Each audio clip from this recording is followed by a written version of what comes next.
Bismillahirrahmanirrahim. Elhamdülillah ve salatu ve selamu Resulillah. Urmattu көрөрмандар, урматтуу биздин каталуучулар, жалпы калайык журт. Сиздер менен биз кайрадан стереотип берүүсүнө кайра келип, бүгүнкү өтө маанилүү, өтө негиздүү маселелердин бирин көтөрмөкчүбүз. Биздин бүгүнкү темабыз тил стереотиби. Тил стереотибине келген учурда бүгүнкү күндө коомчулукта, кыргыз журтчулугунда бир ушундай көз караш пайда болду. Сен балаң орусча сүйлөп калса жакшыраак болуп калат. Сенин балаң корейче сүйлөсө жакшыраак болуп калат. Сенин балаң англисче сайрап калса жакшыраак болуп калат дейт. Бирок ошол учурда биз эне тилибизге кайсы бир деңгээлде кайдыгер мамиле жасап атканыбыз сезилип келет. Бүгүнкү коногубуз Нуриет Абдулазиз устаз.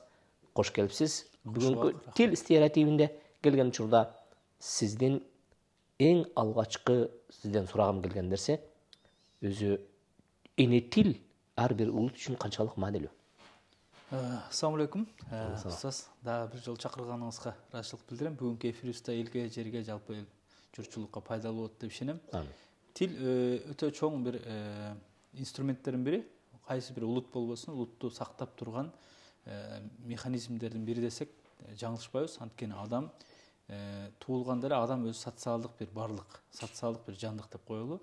Ал баарлашууга, бири-бири менен байланышууга муктаж. Тил ошол жерде бизге инструмент болуп берет. Эки адам ортосундагы адамды адам кылып башка жандыктардан айырмалап тургандагы бирден бир акыл болсо, экинчиси эле бул тил. Тил өтө маанилүү. Эми экинчи маселеге келсек, тил эне тил канчалык маанилүү? Эне тил өтө маанилүү. Адам кайсы тилде биринчи тили чыгып, ошол тилде ойлонуп, ошол тилде сүйлөм түзүп, ошол тилде сүйлөй баштаса, анын психолингвисттер ушуну көп белгилейт. Адамдын дүйнө таанымы дагы ошол тилдеги маданиятка, ошол тилдеги балким көбүрөөк элдер тутунган динге, ошол тилдеги баалуулуктарга ыктап кетет. Демек, ал деген сөз ошол тил өзү ошол кайсы бир улутка таандык баалуулуктарды ташып жүрө турган күчкө ээ. Мисалы, кайсы гана адам болбосун өзүнүн эне тили менен кошо кайсы бир чет тил үйрөнсө, чет тил менен кошо ошол чет тилдин өзгөчө ошол тилди сүйлөгөн элдин бир өзгөчөлүктөрүн өзүнө кармайт. Мисалы, Советтер Союзунда бир кызыктуу бир жагдай болгон экен. Москвада билесиз, Ломоносов атындагы университет бар. Ошол жерде институт лингвистика деп коет. Лингвистика, тил тануу институтунда жалаң эле көбүнчө орустар окуйт экен. Анан орустар окуп, бирок ар кандай тилде окушат экен. Анан ошол жерден караса дейт, сабагына так, ушундай тырышчаак группалардын көбү бул баягы немис тилин окуган балдар экен да. Болсо баягы эле орустар окуйт экен, баягы эле Ивандар, баягы эле Пётрлар окуйт экен, бирок ушундай так экен. Анан мондой ырк күлкүгө, гитарага жакын, шан шөкөткө, отуруштарга жакын студенттердин көбү бул баягы испан тилине өздөштүргөндөр экен. Серенадаларда, башкалардын мисалы фестивалда, карнавалдар болупчу. Анан демек ар бир тилдин өзгөчөлүгү менен кошо, тил менен кошо адам ошонун менталдуулугун, ошонун маданиятын кошо үйрөнөт экен. Жөн эле тилдин өзүн үйрөнүш кыйын. Мына бүгүнкү программабыздын өзөгүн ачтыңыз да. Сонда себебинен менин максатым өзү бүгүнкү тил стереотибине келген учурдагы коомдогу көйгөйдү көрүп атабыз. Коомдогу көйгөйдө биз алы жеткени деле, жетпегени деле, эртеңкисин ойлогону да, ойлобогону деле керек болсо кыргыз тил жөнүндө кичине бир кыжалатчылыгы, бир кыпындай кыжалатчылыгы жок адамдар шашылып барып балдарын орус мектеп, орус тилдүү мектеп жакшы деп, орус тилдүү мектепке керек болсо кайсы бир деңгээлде ошол билим министрлигине же болбосо мамлекет тараптан деле өзгөчө бир жеңилдиктер берилип, аларга көбүрөөк каражат бөлүнүп иши кылса, бир түшүнүксүздүк кетип атат да. Натыйжасында адамдар бүгүнкү күндө Бишкекке келчү адамдар Бишкек орус тилдүүлөрдүн чөйрөсү катары тааныла баштады. Мына ушул көйгөйдө биз кандай кылып туруп элге кайрылуу жасайт элек? Элге кайрылуу жаса бизде тил маселеси негизи көп айтып келебиз. Өз үйүндө өгөйлөнгөн эне тил деп. Кыргыз тили азыр чындап эле өзүбүздө туруп өгөйлөнүп калды. Эмнеге десе, биз статистика менен карасак, Кыргызстандагы мектептердин басымдуу бөлүгү кыргыз тилдүү мектептер. Бирок алардын көпчүлүгү 80-90% бул айыл жергесиндеги мектептер. Аймактагы мектептер. Аймактагы мектептер. Ал жерде билесиздер, аймактагы мектептерде бир класста 30дан ашык, 25-30дан ашык бала окубайт. Ал эми борборубуз Бишкек шаарында, экинчи борбор Ошто, Жалал Абадта, Караколдо, ири шаарларда көпчүлүк мектептерибиз басымдуу бөлүгү орус тилдүү класстар. Орус тилдүү класстар жана ал жерде окуучулардын саны 35-40 өйдө болот. Ал жерге адамдар кезек-кезекке туруп ата энелер 1 ай болсун, 1 жыл болсун ортого таанышын салып, акчасын берип, парасын берип болсо дагы өзүнүн баласыны орус тилдүү мектепке бергенге шашат. Анткени орус тил бизде бир стереотип деп коелу. Ооба. Стереотип жаралып калган. Орус тилин билген бала ийгиликтүү болот, орус тилин билген бала окаты тың болот, кор болбойт деген түшүнүк бар. Анан кийин бизде баягы сабаттуулук, грамотный деп коет. Орус тилин билген адам грамоттуу деген бар. Биздин Советтер Союзунан калып кеткен өксүккө бир комплекс болуп калган түшүнүктөрүбүз дагы деле артыбыздан эричип келатат. Эгемендүүлүк алганыбызга 32 жыл болсо деле дагы деле ошол эричип баратат бизде. Бирок биз өзүбүзгө өзүбүз биринчи кезекте ар бир инсан суроо бериш керек. Чындап эле орус тили бактылыктын ачкычы болуп бере алабы бизге? Болуп бере албайбы? Ушул маселеде. Анан кийин биз көбүнчө мамлекетке шылтайбыз, мамлекет кылбайбы, өкмөт кылбайбы дегенге. Ал эми өкмөттүн чамасы буга жалпы эле жетпейт. Ар бир жаран буга салым кош керек.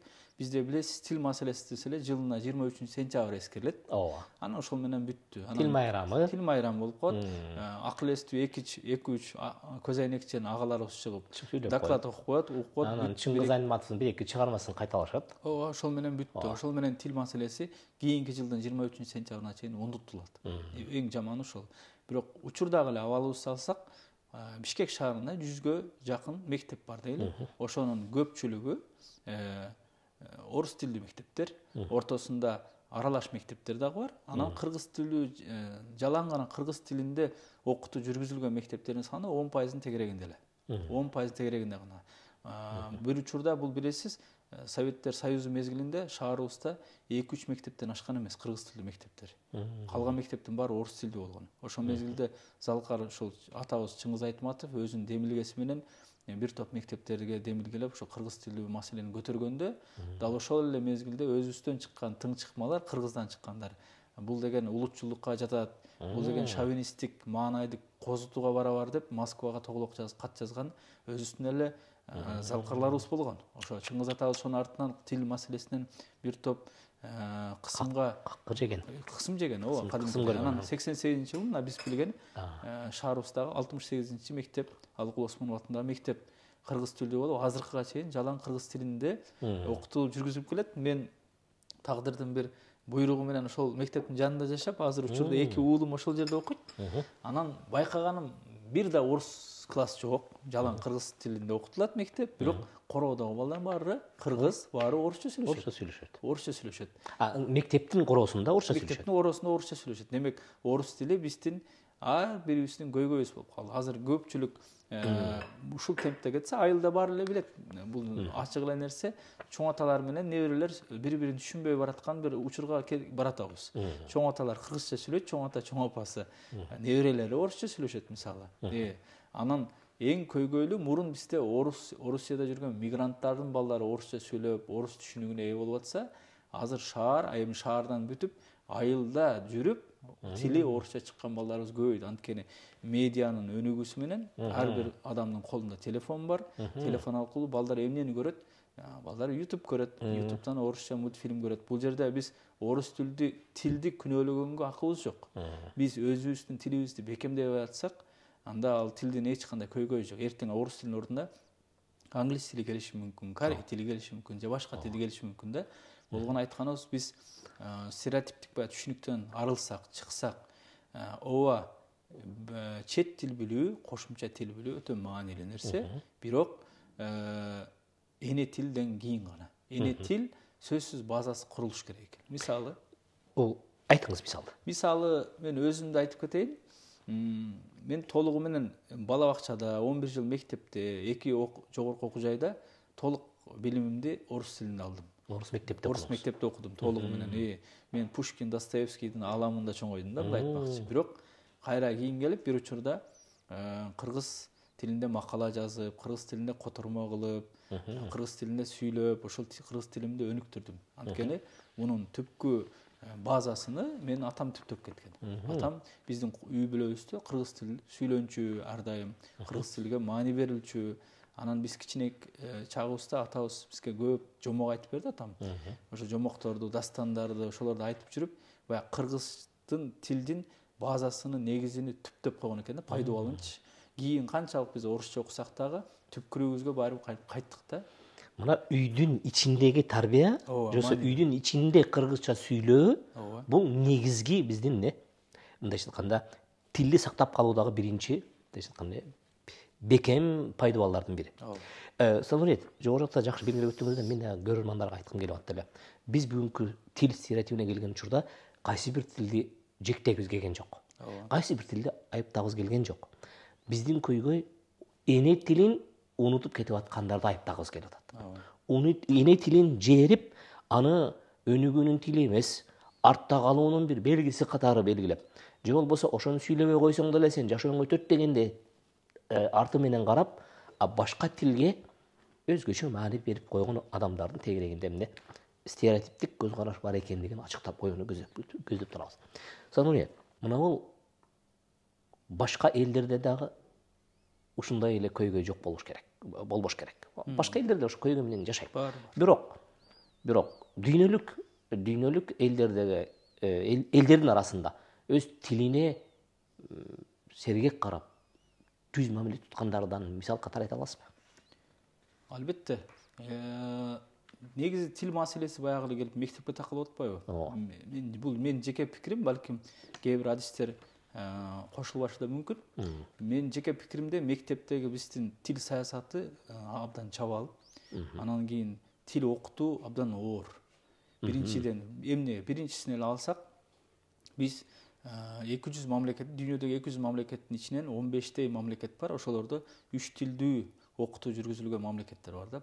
Чу дегенде 200 өлкөнүн арасында 15 эле 3 тилдүү окутуу жүргүзүлөт. Ошонун бирөөсү биз мисалы. Бизде балдар чу дегенде эле биринчи класстан өйдө эле өзүнүн эне тили кыргыз тили, орус тили жана англис тилин окуйт. Жыйынтыгында эмне болот? Жыйынтыгында көпчүлүк учурда 3 тилди тең жарытпайт. Чындыгын моюнга алыш керек. Мисалы, мен тамашалашта көп айтам.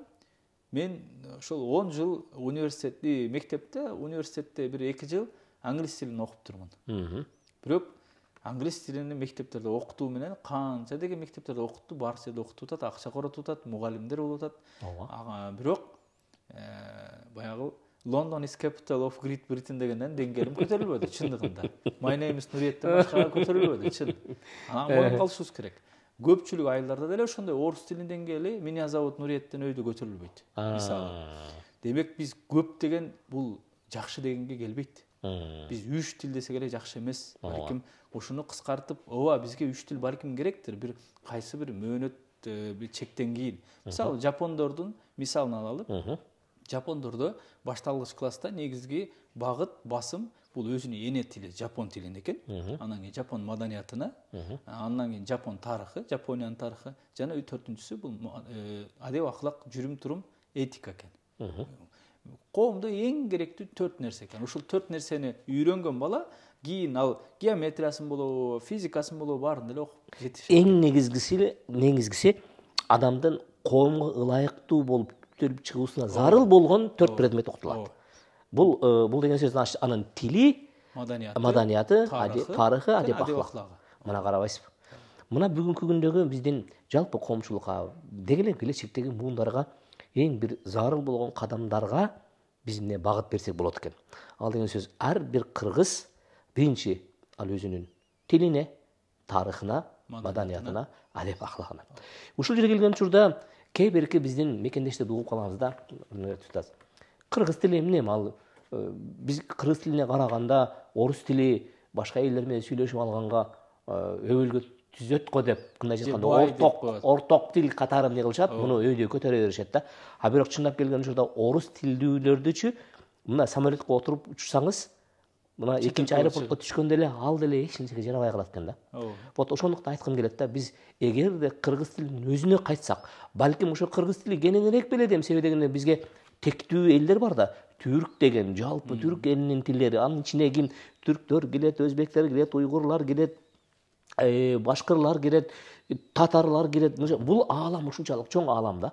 Эгерде биз кыргыз тилин өзүнө өнүктүрсөк, балким орус тилдүү ааламга караганда андан да кененирээк ааламга чыгат белек. Албетте.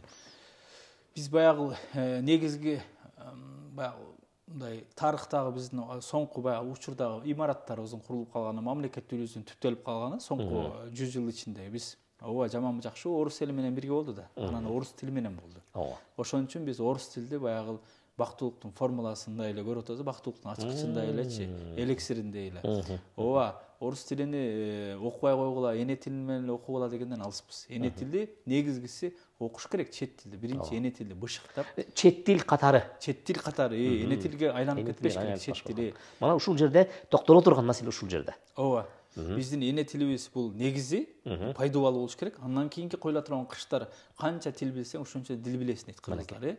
Бирок тилди жоготсок, биз бар нерсени жоготобуз. Эске алышыбыз керек. Биз кээде бир ушундай роликти атайын жасадык. Тил жоголсо дин жоголот деп. Кээ бир өзүбүздүн мусулман бир туугандарыбыз бизге нааразычылык билдирди. Кантип эле дин жоголуп кетсин, дин дегенди Кудай Таала сактайт да депчи. Бирок айтып атабыз, ооба, Кудай Таала сактайт, бирок кайсы бир нерсени кармалып турганга дагы мыйзам ченемдүүлүктөр бар. Адамды адам кылган тил. Мисалычы, ошол тили менен кыргыз тилдүү болуп, кыргыз наркындагы, кыргыз тегиндеги адамдар динге көбүрөөк багытталат, динди бекемирээк, динди түшүнүү менен практика кылат, жашайт. Ал эми башка дин, башка биз өзүбүз тажрыйбабыздан билебиз, башка тил, орус тилдүү болсун, же башка тилдүүлөр, алар башка багытка кетип калат экен. Даже биздин өзүбүздүн салттуу деген Ханафи, Матруди деген түшүнүгүбүздөн башкачараак багытта кетип калат экен да. Анткени тил мааниге атадан, ата-бабалардан келетканда бир гана сөз, тил келбейт. Бул каада салт, үрп адат, наркдан сыйлып, маданият, баардык кошо ошо тил ошону өзүнө камтыйт. Камтышы оболочкасын тил ташып жүрөт анын баарын. Тил ташып жүрөт. Ал нерсе тил менен берилет. Санжыра да тил менен берилет, тарыхы да тил менен берилет. Анан биз коркпошубуз керек. Эне тилдин базасы начарларды лингвисттер менин сөзүмдү тастыктайт. Эне тилин базасын жакшы билип, эне тилдин грамматикасын жакшы түшүнгөн адам чет тилди оңой бат үйрөнөт. Буга далил, мисалы, азыр биз кичинекейибизден эле балдарды кыйнап эле биринчи экинчи класстан эле мол курска, анан тиги курска, анан англисчеге буга деп атпайбы? Жыйынтыгында акча эле кетип атат, бала үйрөнбөй атат, бала кичинекейинен эле тажап калып атат, тажатма болуп атат. Ушул жерге мен токтолгум келет. Мен араб тилчи катары учурунда мектепте окуган мезгилде кыргыз тилинин грамматикалык эрежелерин жаттап, аны кайта алып, эжекейдин кайра айтуусу менен окшоштуруп, эптеп бир маанисин чыгарып үйрөнчү элек дагы. Качан мен араб тилин үйрөнгөндөн кийин араб тилиндеги болгон грамматикалык эрежелердин туюмдусу, алардын эрежеси ушунчалык жеткиликтүү, анан кийин түшүнүктүү да. Анан салыштырып карап көрсөм, биздики кайсы бир деңгээлде бир жасанмалуулуктайбы, же бир бирдемке ыкталгандай сезилет. Ушуга кандай пикириңиз бар? Ыктаган дегенибиз бир аз туура, анткени чын-чынына келгенде биз баягы көбүнө кыргыз эмес улуттундагыларды, мисалы орустарды болсун, дунган уйгурларды көбүнчө айтып келебиз, кыргыз тилин эмнеге үйрөнбөйсүңөр, эмнеге окутпайсыңар деп. Бир ачуу чындыкты мойнуна алышыбыз керек. Учурдагы биздин кыргыз тилди үйрөтүү методологиябыз, усулубуз башка улуттарга эмес, кыргыз улутунун өзүнө оор. Эмнеге? Биздин ошол грамматикабыз көпчүлүк учурда орус грамматикасынын эле бир көчүрмөсүндөй болуп калган, котормосундай эле болуп калган да. Мисалы орус тилиндеги мисалы баягы имя существительное, имя прилагательное десе, ошону эле бияка заточёс, сночёс деп которуп эле канча жөндөмө болсо ошончо жөндөмө кылып баарын эле окшоштуруп койгон да, анан татаалдашып калган да. Ал орус тилинде ал оңой болушу мүмкүн. Бизге ал кыйын да. Бизге кыйын. Биз аны жөнөкөйлөштүрүп, биз элге окутканга жөнөкөй кылышыбыз керек. Керек болсо которуп келген учурда дагы биз орусча сүйлөмдү кыргызчага салсак, сүйлөмдүн аягынан башына карап которушубуз керек болуп калат да. Мунун өзү далилдеп турат, орусча эрежелик ыкмалар кыргыз тилине такыр эме отурбайт. Баягы бизде котормо жаат ушундан дагы аксап атпайбы? Бизде демек сиз айтып атпайсызбы, мисалы араб тилинен которгондо дагы биз артынан которобуз, мисалы араб тили менен орус тили бул жагынан жакын. Биздин тилибизге мисалы башка тилдер жакын. Ошол тилдин демек башкача которулуп атканы, башкача бир шекил калыпка түшүп атканы, бул адамдардын мантык, логикасы, ойлонуу калыбы да башкача болот. Бул чоң мааниге. Ошон үчүн биз биринчи эне тилдикини бекемдеп алсак, адам баардык нерсени салыштырмалуу, сравнительно үйрөнөт. Эне тилин жакшы билген адам, сиз араб тилин карап, араб тилинде моңдой турбайбы, сынатоочу мындай экен, этиши мындай экен деп ушунун баардыгын жай-жайына коюп кетет. Эне тилин чала билген адам ал башка тилди үйрөнө албайт. Буга далил берели бир мисалы. Кыргызда улуу бир лингвист деп коебуз, академик киши өткөн. Бул Хусейн Карасаев атабыз. Хусейн Карасаев атабыз Кудай таала анын узун өмүрүн узак кылды. Анын сөздүктөрү, анын көптөгөн тилге кылган мээнети чоң. Ал киши кээ бир изилдөөчүлөрдүн пикиринде, балким мен жаңылып аткандырмын, 21 тилде сүйлөгөн, жазган, которгон киши болгон экен. Чыныгы полиглот болгон. Өзүбүздүн полиглот экен. Азыр бул мен ойлойм, азыр учурда дагы биз өнүккөн, технология өнүккөн заманда, тил курстары окумуш жайнаган заманда дагы 21 тилген кыргызды мен азыр тааный элекмин. 7, 8, 10 тил билгендерди уктум. Көрө элекмин, бирок уктум. А бирок 21 тил болуп, Хусейн атабыздай болгондорду угу элекмин. А бирок Хусейн атабызды, ошол көлдөн чыккан атабызды кайсы курска барган болчу? Кайсы жерден үйрөнгөн болчу? Жок. Ал эне тилине суугарылып, эне тилин калыбына баардын койгон, ошону мыкты билген үчүн калган тилдер ага оңой келген. Ошон үчүн муну мисал катары басым койгон. Мисал катары жогору жакта айтып өттүңүз, япондордун мына өнүгүүсүнө дагы түрткү берген негизги принцип бул ошол өздөрүнүн тилине эң алгачкы 5 жылды толук өз тилине бергендиги дагы жатышы мүмкүн. Туурамы? Бул менен япондор алгачкы 5 жылдыкты, 4 жылдыкты баштапкы окууну булар өзүнүн тилине басым коюу менен булар тил билбегендердин катарына кирбей калган жок. Булар ошол негизи түптөгөндөн кийин башка тилдерди батыраак өздөштүрөт экен.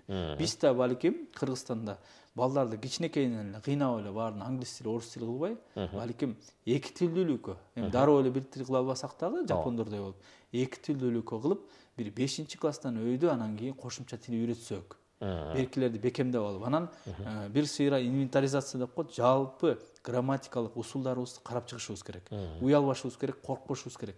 Да, илимде кээ бир нерсе догма болуп турган нерсе, ал гипотеза болуп эртең өзгөрө берет. Өзгөрүшү мүмкүн. Бир мезгилде билесиздер, баардыгы атом бөлүнбөгөн, бөлүкчө деп айтылып чыккан физикада. Бирок андан кийин бир топ 10 эсе, 10, 20 эсе улам эле бөлүнүп баратат.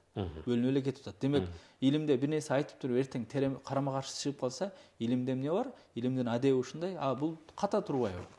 Туурасын оорурак экен деп туурага жакындай берет. Абсолюттук туурага жакындай берет. Биз ошого мойнубузга алып, буга чейинки биздин катачылыктар бар экен деп, тилчилерибиз болсун, баардыгы келип, тилди оңой жаттык кылып, азыркы илимдин техникасына дагы жакындатышыбыз керек. Сиз айтканыңыз туура. Сындаганда көпчүлүк адамдар айтат, кыргыз тили бул илимдин тили эмес, көчөдө эле, мондо эле тил. Жок. Мен кошула албайм. Чындыгында 19-18 кылымда ошол эле азыркы Орусияда мындай аттуу баштуулардын, кат сабаты жоюлгандардын, интеллигенттердин, аристократтардын тили француз тили болчу.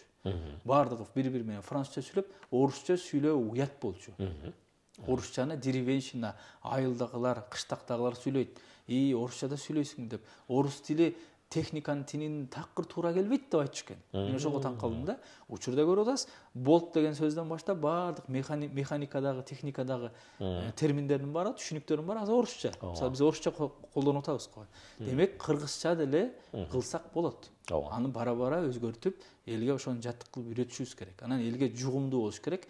Башка түркий элдер менен, башка түрк тектүү, түрк тукумундагы элдердин дагы практикаларын өзүбүзгө алышыбыз керек. Кайсы бир сөздөрдү алгандачы. Анан баарын эле жери берген.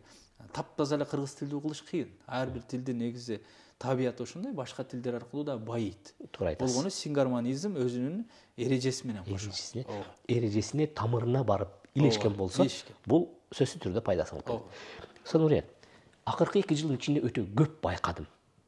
Коомдук жерлерде, иш алуучу жерлерде, өзгөчө аттракциондорго барып калсаңыз, кыргыз үй бүлө, жаш, 2 баласы бар, 3 баласы бар, 1 баласы бар. Көрүп турасың, жөнөкөй айылдан келген жигит, айылдан келген үй бүлө, бирок балдарына чулдурап, жалаң гана орусча сүйлөгөнгө, орусча жооп бергенге аракет кылышат. Анан кээде мактанып дагы орусча сүйлөтүп, элге угузуп койгондо эмне кылышат? Маарканып ошондой нерсенин аркасынан бир өзгөчөлөнгүсү да келген адамдар. Бул жогору жакта айтып өткөндөй, бул баягы өксүк синдромунан эмеспи? Туура, бул өксүк синдром биз балким көрбөй калгандырбыз. Мен көп айта берет, силер эстип болуп эле орус тилине каршы чыга бересиңер, биз орусча билбейбиз, орус тилди билбей канча кыйналдык деп. Мисалы, менин деле атам болсун, мен атам теңдеүүлөрүн, теңтуштардын көпчүлүгү Фрунзе шаарына келгенде, шаарга келгенде окуунун көбү орусча болгон да илгери. анан жогорку маалыматтуу болуш үчүн, жакшы билим алыш үчүн орус тилинен аксаган, чындап эле кыйналышкан. Абдан эч бир ныпын бир орусча билбей, бир сөз билбей келип, ушул жерде окуп, аларга эки эсе кыйын болгон да. Бир жагынан кадимкидей жаңы тилди да үйрөнүш керек, и ошол жаңы тилде жаңы бир маалыматты кесипти эге болуш керек. Мисалы, сиз экөөбүзгө азыр Японияга барып эле жапон тилинде жаңы бир кесипти аркалагандай эле да. Анан алар ошол баягы бизде ичте калган бир неме болуп калат да, өксүк болуп калат да, баягы комплекс болуп, бир аттиң деп ачышкан жери бар да, ушу орусчам жакшы болбой калды да, орусчаны мен жакшы билгенимде балким жашоом башкача болот эле. Дагы жакшыраак окуп, дагы жакшыраак бийиктикти багындырмакмын деп, анын өзүнүн жашы өтүп кетти, өзүнүн учуру, шансы өтүп кетти да, анан аны өзүн дароо эле өзүндө жок нерсени баласына эле ыра көрө берет да. Бирок чөйрөнү эске албай эле. Мен орус класста окубай калдым, мен орусча билбей калдым. Балам менга окшоп кыйналбасын деп орус класска берет. Мен бирок айтам, Бишкекте азыр учурда Бишкек, Ош, Жалал Абад шаарларда бизде айылда деле азыр орус тили көйгөй болбой калды. Орус тилин телефон аркылуу эле балдар үйрөнүп атат. Сен кыргыз тилдүү класска берип балаңды кыргыз кылышың кыйын болуп атат азырчы. Мисалы, мен өз балдарыма айтып коем, эки уулум кыргыз класста окуйт, бирок күн сайын жомого айтып атып, ошолор менен сүйлөшүп атып, үйдө орусча сүйлөшпөйбүз деген эрежени киргизип атып, араң кыргыз кылып сактап атам. Анткени короодо устаз, менин короомдо 45 бала ойнойт. Анын 40-ы кыргыз, көзү жумшук өзүнүн кыргыздын балдары, бирок баары орусча сүйлөйт. Ал канчалык кыргыз тилде мектепте окубасын, короого чыкканда достору менен достун тилинен үйрөнөт. Ошон үчүн бул жердеги маанилүү ар бири маани бериш керек. Маани бериш керек. Анан бизде орусча сүйлөсө мындай бир сабаттуулуктун, жогору маданияттын белгисиндей көрүп, сиз айткандай көпчүлүк учурда орус класска бергендер ошол шаардагылар эмес, айылдан келгендер экен. Ооба. Баарысы ошондой. Анан бири-бирибизге жада калса, мен айтам да, кээ бир орусча сөздөр күнүмдүк адат болуп, мен кээде таң калам да, биздин өзүнүн Теңир Тоо деген нарынга чейин ата апасын папа мама деген түшүнүк кирип кеткен да, мисалы. Кадимкидей эле бул лексиконго айланды. Лексикон кадимки кирип кеткен ата эненин ордуна. Анан айтам, мен кээде тамашалашып коем, эртең ата энең бул дүйнөдөн өтсө өкүргөндө кыргыз өкүрөт го, анан мамалап өкүрөсүңбү же апа дейсиңби же папалап өкүрөсүңбү, кандай болот депчи. Анан айтат да, ата деп көрдүм, ата десем бир алыс бир кишидей эле болуп калды. Папа десем, мама десем өзүм жакын дейт да. Демек ата эне ушул акырын үйрөтүш керек. Ооба, биз буга чейин мама папа дептирбиз, бирок балам сен бизде ата апа деген. Ата апа депчи. Ата апа деген чоң мааниге. Баары папа маманын орду башка, ата апанын орду башка. Ошон үчүн биз биринчи кезекте үй бүлөдөн ошол тил саясаты үйдөн болот. Аны өкмөттөн, бийликтен, бирөөдөн күтпөш керек. Өзүбүз ошондон күтөбүз. Үйдө кайсы тилде сүйлөшөбүз, кайсы тилге көп басым коебуз, кайсы тилде тасма көрөбүз. Жана чыгармачылык чөйрө, диний чөйрө болсун, баардык чөйрө тилге басым коюшубуз керек. Кантип биз көбүрөөк контент чыгарышыбыз керек. Жакшы тасмаларды кыргыз тилинде чыгара албасак, анда котормо кылышыбыз керек. Азыр акырын котормо баратат, бирок алсыз. Мисалы, Казакстанда толук камтый албайт. Казакстанда мисалы улуттук каналдарындагы балдар көрө турган контенттин 100% эле казакча. Ошон үчүн балдар казакча тили чыгат. Бизде көпчүлүк балдар көрүп аткан мультфильмдер алар бар орус тилинде же башка тилинде болот. Англис тилинде болсун, башка тилде. Балдардын ошо түшүнүгү дароо эле ошол менен калыптанып калат. Анан бирок көрөйүн десе, биздин кыргыз тилдүү контент өтө сапатсыз чындыгында.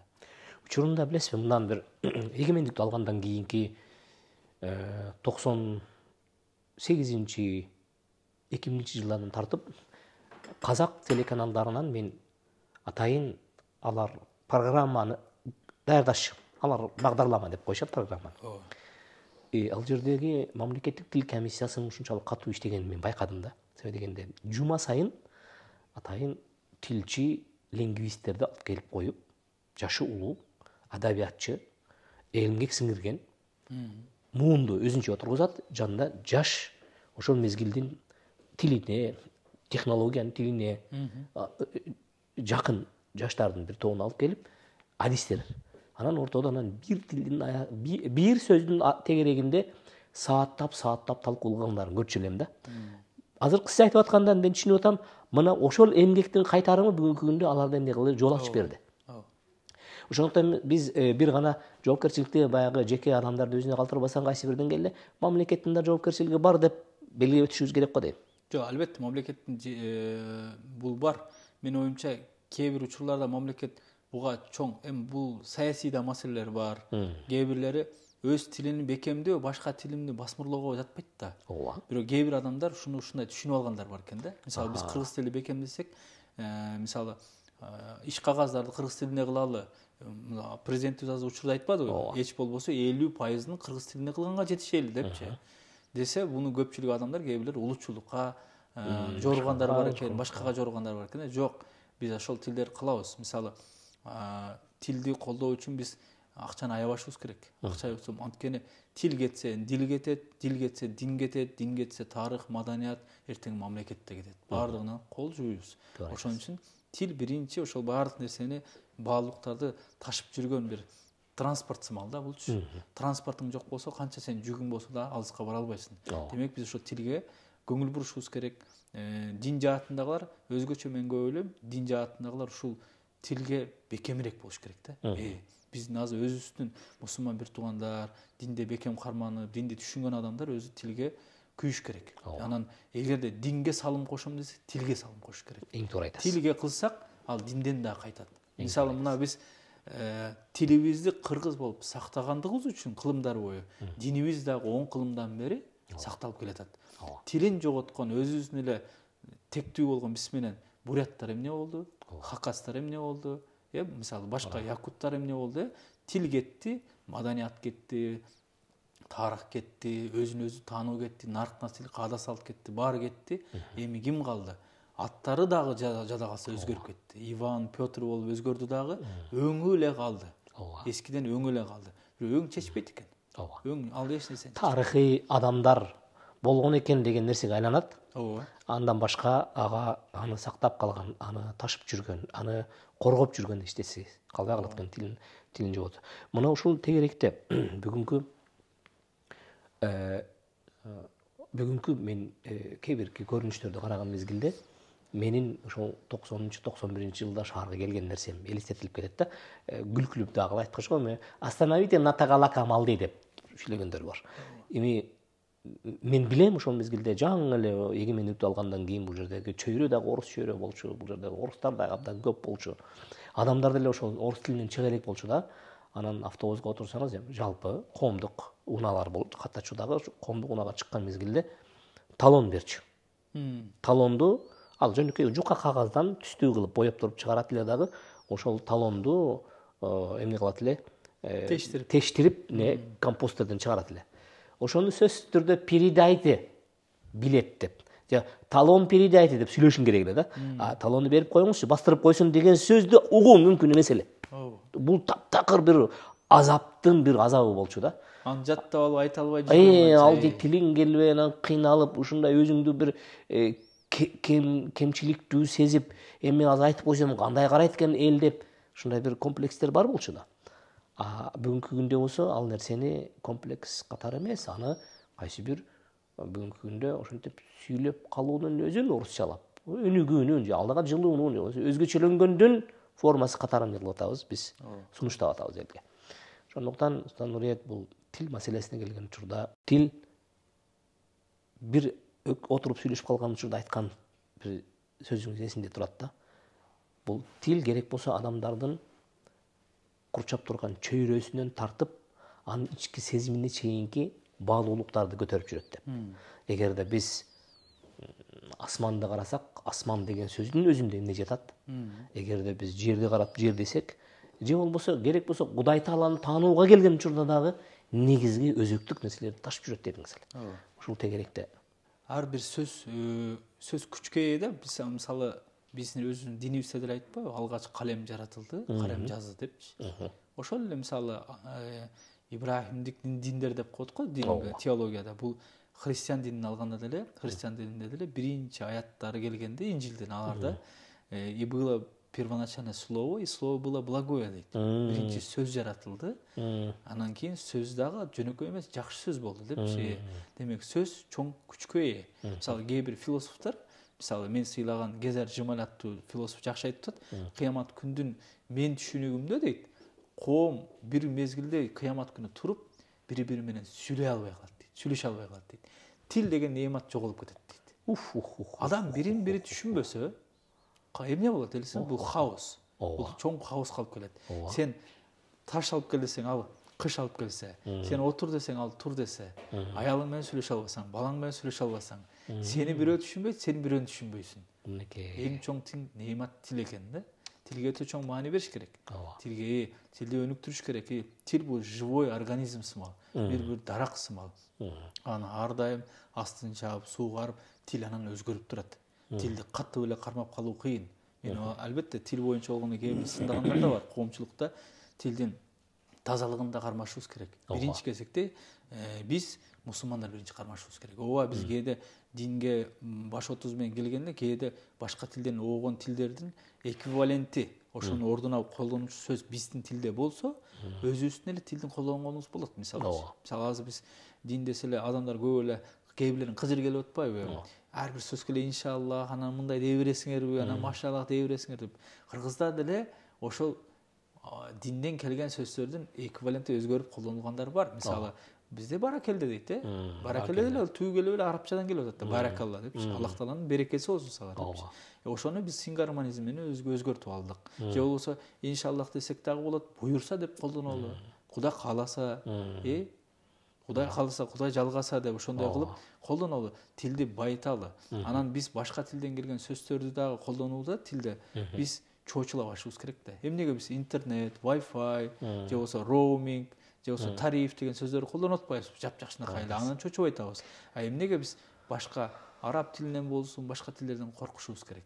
Жок, ал биздин тилибизде мурунтан болуп келген сөздөр бар. Ошолор жанданышыбыз керек. Тилдин байлыгы качан билинет? Бир эле сөз бир топ варианттар менен, вариациялар менен, бир топ эквиваленттер менен чыкса, ал коозугун билдирет. Өтө жакшы нерсени эске салдыңыз. Биздин улуу муундагы чоң аталарыбызда, чоң энелерибизде мындай бир баласын алкап жалкаган мезгилде жакшы сөз бар да, садаган кетейин деп. Садагаң болоюн деп. Муну көпчүлүк адам сезбейт. Каяктан келет, эмне болот деп. Бизде мисалы секетиң болоюн дегенде эле динибизден келет. Секет деген зекет. Мисалы секетиң болоюн деген зекетиңдин ордуна сенин мен зекет болуп төлөнүп кетейин. Мени садака чалып салсаң да болот. Садака чалып салсаң дагы. Мынеки ыраазымын деген. Мисалы түрк элдерде, мисалы түрк элдеринде, түрк мөөндөрдө курбаның олуйун деген сөз бар. Курбандыгың болоюн деген, садагаң болоюн деген. Арабтарда фидака умми ва аби деп мындай пайгамбарыбыз келген учурда, о Аллахнын элчиси, менин сенин жолуңда мен өзүмдү дагы, ата-энемди дагы садага чабайын деген сөз бар да. Мына ошол сөздү кыргызчалар эмне кылып коюшкан? Садагаң кетейин. Ошол сиз айтып аткан секетим садаган кетейин, садагаң болоюн деген сөздөрдүн түбү ушул жерде жатат экен да. Значит, сөздүн, тилдин өзүн сактап калуу ар бир сөзгө маани берүүдөн башталат экен деп айтсак болот. Маани берүүдөн, анан туура кабыл алуудан, мисалы ар бир тилдин негизини бул этиш түзөт. Этиштер. Ооба. Калган көпчүлүк учурда ошол зат атабаштору, адам жана могу бизди айланабызды курчап турган ар бир нерсенин аттары башка тилдерден келиши мүмкүн. Ошол эле араб тилине деле башка тилден келген учурлар бар.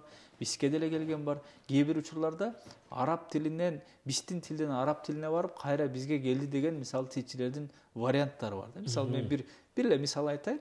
Биз ыйык деген Мекке шаарын айтат да. Мекке шаарыны араб тилиндеги Курандагы келген атында ал жерде М тамгасы эмес, Б тамгасы менен келет. Бакка деп келет, ооба. Кудай ошондой Таурат, Инжилде дагы ал шаар аталат экен. Ал жакта дагы Б тамгасы менен келет экен. Бакка деп.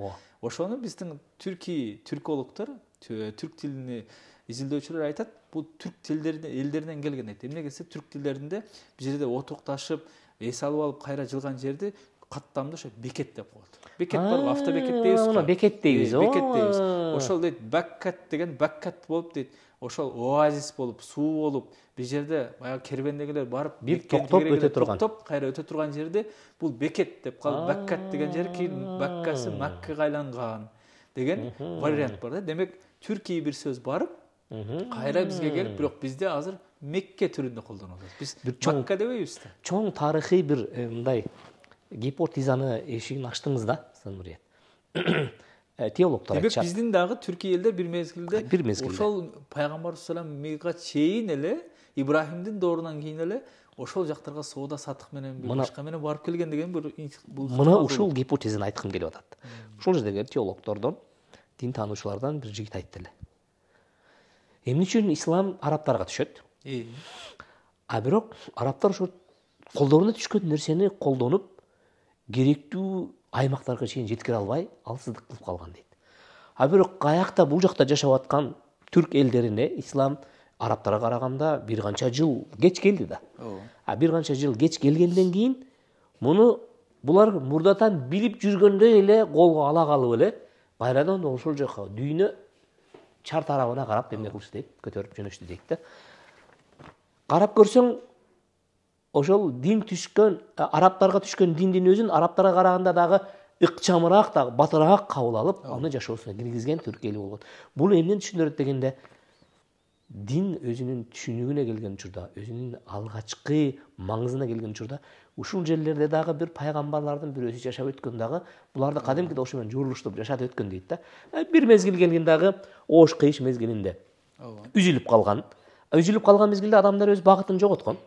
А качан ислам келген мезгилде алар кечеги эле жоготкон нерсесин тапкандай эмне кылган дейт да. Кайра истегендей. Кайра истегендей. Бул мурунку эле баягы ата бабабыз айткандай эле. Мынеке, мына ушунун дагы бир жак өзөгү келип туруп, сиз айтып аткан бекет сөзүнө келип токтойт го деп. Мен түшүнүп турам, Алла разы болсун. Бул менимче өзүнчө тема, бул көчмөндүк жана бизде көп кыргыздарда улутчулдукту мындай сүйгөн тармактагыларда мисалы түшүнүк бар да.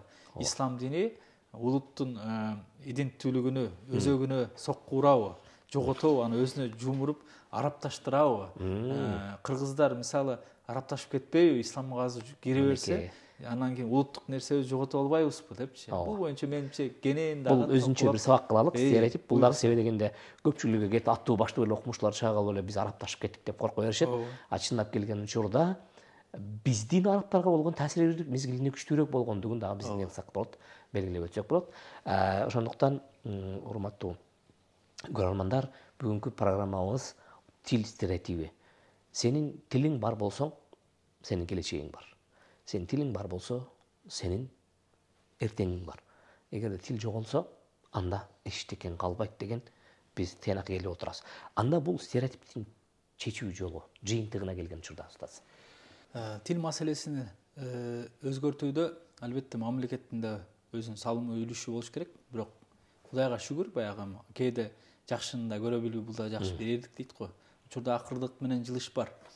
Коомдук мамлекеттик каналдарда кыргыз тилдүү контент бир аз көбөйүп атат. Ошол эле Баластан студиясында. Бирок албетте сапатынан толук купулга толо элек. Мен мисалы жеке купулума толбойт. Анткени бизде дубляж бир аз начар болот чындыгында. Дубляж бирок качан өзүнүн бир жакшы деңгээлге, жакшы сапатка чыгат, көп кылганда, улам кыла бергенде, баягы сүйлөр чечен болсун дегендей, улам кайра көп кылсак, ошо барып анан бышабыз да. Ошон үчүн дубляж көбөйтүшүбүз керек.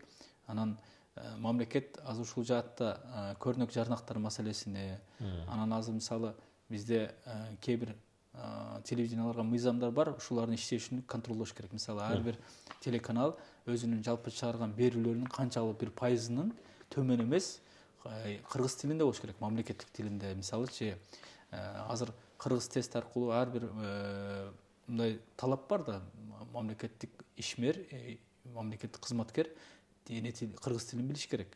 Ошонун талабы ушулар менен болуп атат.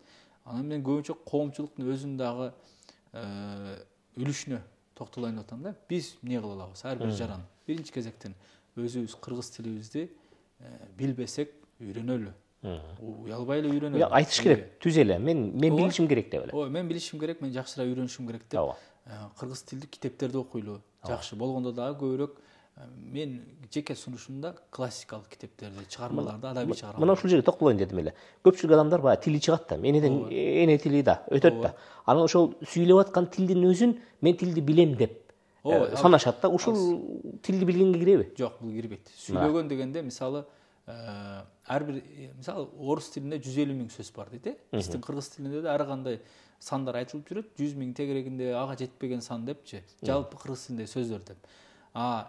Средний статистики деп коет го, орто статистикалык адам күнүнө 1,5 000 эле сөз менен сүйлөшөт. 1,5 миң сөз жетиштүү. Жашоо Ошол үчүн. менен эле кечке өзүнүн оокатыны кыла берет, кылдырата берет. Жейм, ичем, отур, тур, алып кел, нары бери, санпан болду. Ушу менен 1,5 миң эле сөз. Бирок ал сенин тилди билгениңе эсептелбейт. Ал үчүн терең китеп көбүрөөк, ошол адабий чыгарма көбүрөөк окусак. Азыркы буну да өзүнчө токтолуш керек. Китеп окууда бизде стереотип көбүрөөк өзүн өнүктүрүү, мотиватор, дем берүү, ушуга көп уктап кетпедикпи? Ал тилди өстүрбөйт. Тилди баягы эле биздин өзүбүздүн классикалык чыгармалар, адабий чыгармалар өткөрөт. Кыргыз тилинде мисалы азыр көпчүлүк эл жок эмес, жаштар окуп, кыргыз тилинин мындай апогейи, эң туу чокусу мисалы Сынган кылычка окшогон тарыхый чыгармаларды утпайбы? Аны окуп, ошону түшүнө алса, демек кыргыз экенин баягы тести деп койсок болот да, ошол китептичи. Сынган кылычты түшүнүп, билип, аңдап, ошондон тыянак чыгара алса, ошол жердеги өзгөчөлүк дагы бир, мен балким бул баягы биздин диалектикалык стереотиптерге келгенде токтолорбуз. Бирок чындап эле Сынган кылычты окусаңыз, бул ичиндеги сөздөр чындап эле Кыргызстандын бардык чөлкөмүнүн ичинде камтыган сөздөр да. Бул бизге бир учурдагы империалисттик саясаттын негизинде диалект көйгөйү өзүнүн болгон даражасынан көбүртүлүп көрсөтүлгөн. Болбосо мындан 100-150 жыл мурун эгер алсак, биздин түштүк менен түндүгү, нарым менен баткени баары эле жалпы жонунан 95% окшош эле сүйлөйт. Ал эми диалект говор бул бардык жерде эле бар маселе. Муну өзүнчө токтолобуз деп ойлойм. Эми жеке инсандар тил өнүктүрүү үчүн биринчи үй бүлөдө кыргыз тилине басым коюп, кыргыз тилинде сүйлөгөнгө, балдары менен мисалы убакыт бөлгөндө кыргызча тасмаларды көргөнгө, кыргызча мультфильм коюп берсем, балам сага мультфильм коюп берем, бирок кыргызча гана коем, мону гана көрөсүн депчи, ошону чектеп, мисалы башка тилдегилерди. Ошол баланы кыргыз тилине өнүктүрүш үчүн. Анан баланы колдон келишинче кыргыз тилдүү мектептерге берүүгө аракет кылалы. Ошол жерден кыргыз тилдүү мектептере кошумча тил үйрөнгүсү келсе, ооба, баягы биздин эскертүүбүздү эске алып, балким 3-4 класстан өткөндөн кийин акыл эси бир аз пештелип калганда, анан кийин кошумча тил үйрөтсөк болот. Ага чейин баланын баягы башын айлантпаш керек, өзүнүн эне тилин бышыкташтырыш керек. Андан сырткары коомдук жайларда, коомдук транспортто болсун, кайсы жерде болбосун, биз ошо эне тилибизден уялбашыбыз керек. Эң көбүсү ушул уялуу, комплекс болуу, кыргызча сүйлөсөм монтуп калат экен да дегенден коркуу сезими бизди кемирип жейт. Бул бизди байлайт, тушайт биздичи. Ошондон коркпош керек. Эмне үчүн биз өз эне тилибизди сүйлөгөндөн, баарлашкандан уялышыбыз керек. Мисалы, могул аялдар менен токтоп коюңузчу дегенде эмнеге уяласыз? Мисалы, бурулуштан түшүп калайын, же могул немеден, мисалы, светофордон өткөндө дейбиз, ошондон өткөндө токтоп коебузбу, же мындай дүкөндүн маңдайынан. Дүкөндүн маңдайынан мындай деген. Бул күнүмдүк жашоо менен болот. Акырын өйрөнүү менен дароо эле өзгөрүп кетпейбиз. Бирок ар бирибиз өзүбүздүн салымыбыз бар экенин эске алышыбыз керек. Туура айтасыз.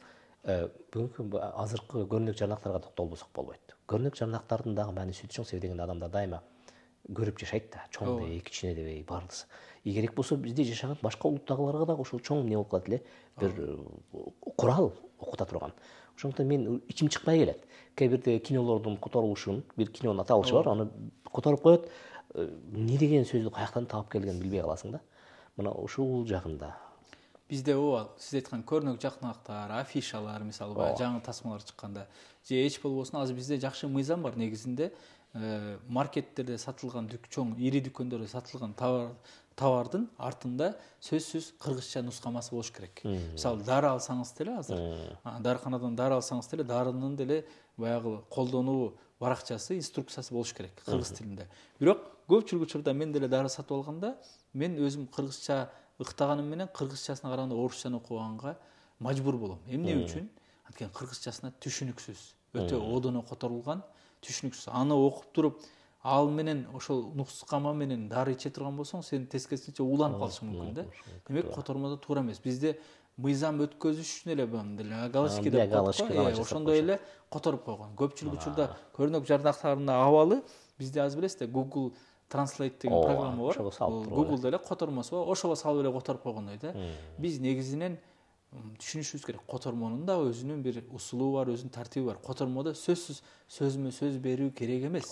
Маңыз бериш керек, маани бериш керек.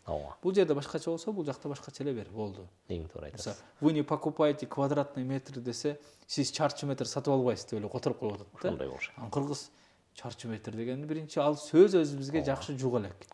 Анан кийин сиз үй сатып алган жоксуз, сиз бакыт сатып аласыз же башкача кылып которсуз бирөөсү. Орусчасында мисалы жакшы чыгып атпайбы? Вы покупаете не квадратный метр, а комфорт депчи.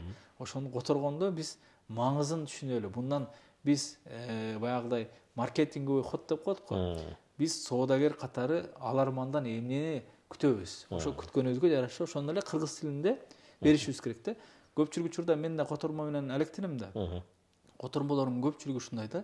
Кээ бир китептерди которуп, мындай кыргызчадан текшерип бересизби, карап бересизби дегенде, мындай окуп туруп эле мен көбүнчө айтам да. Эмне бул түркчө жазылган, түркчөдөн которулдубу же орусчадан которулдубу десең, көлөкөсү баары бир калып калган. Көлөкөсү кантип билет? Мен орустарда бир сөз бар экен да. Написано на кыргызском, звучит по-русски депчи.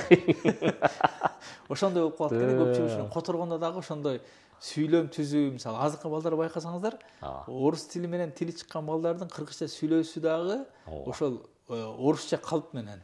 Мен анан бардым да деп, потом я пошел кыргызча, орусчаны эле ордуна кыргызча мен бардым, анан айттым деп, айттым, ошентип айтат да, мисалы баягы калып орусча сөздөрдү эле кыргызча коюп койгон да.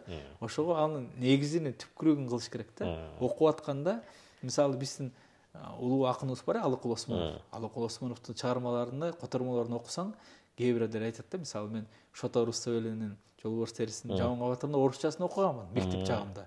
Анан атам мага кыргызчасын айтып берчү да. Мен кийин анан азыр кыргызчасын окусам, ойлойм да, өзүнүн оригиналынан өтүп кеткен го депчи, өзүнүн түпкү тилинен өтүп кеткен. Муну айтып жүрүшөт. Ал Алыкул атабыз, ал котормо менен, ал биринчи сиңирип, анан жаңы чыгарма чыгарган. Котормо өзүнчө бул иш, кадимкидей эле бир чыгармачылык алчы. Бизде котормочулукту эле муну ошо Google Translate'нин деңгээлинде көрөт. Андай эмес.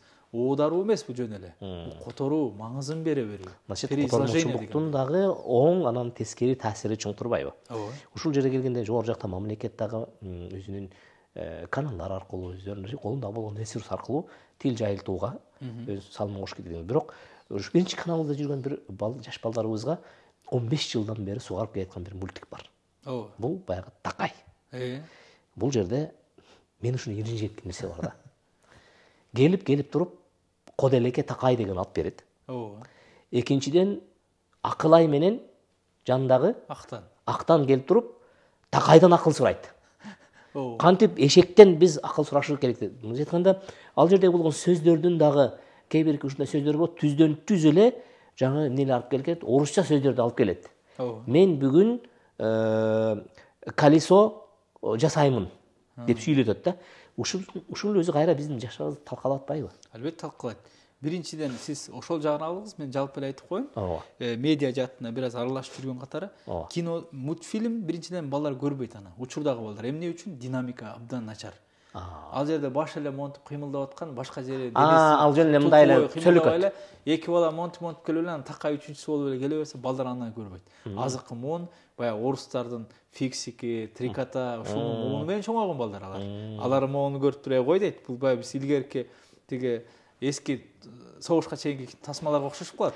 Бирок тилдик жагына келген учурда булар эмне кылышат? Жагына келгенде тил сиз айткандай түздөн түз котормо, анан тилди бурмалоо, анан сиз айткандай баягы идеологиялык жактан персонажды туура эмес койгон. Персонаж туура эмес тандоо. Кыргыз элинин көчмөндүк духунун түшүнбө. Кыргыздарда болсо ат болот. Ат болот, башка жандык болушу мүмкүн, бүркүт болушу мүмкүн, мисалычы, бөрү, карышкыр болушу мүмкүн. Бирок эшек менен кыргыздарды мындай салыштырып, анан эшектен акыл суроо өзү туура эмес да негизи.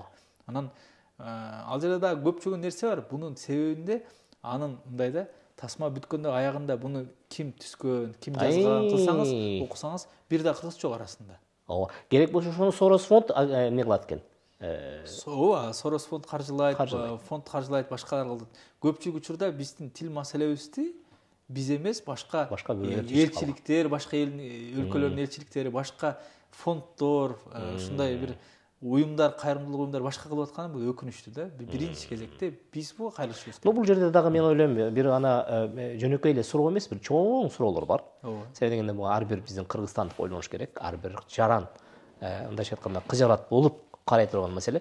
Андыктан чечүү маселесине келген учурда адамдар бүгүнкү күндө ар бир шыбыр эткенден этият болуш керек экен да.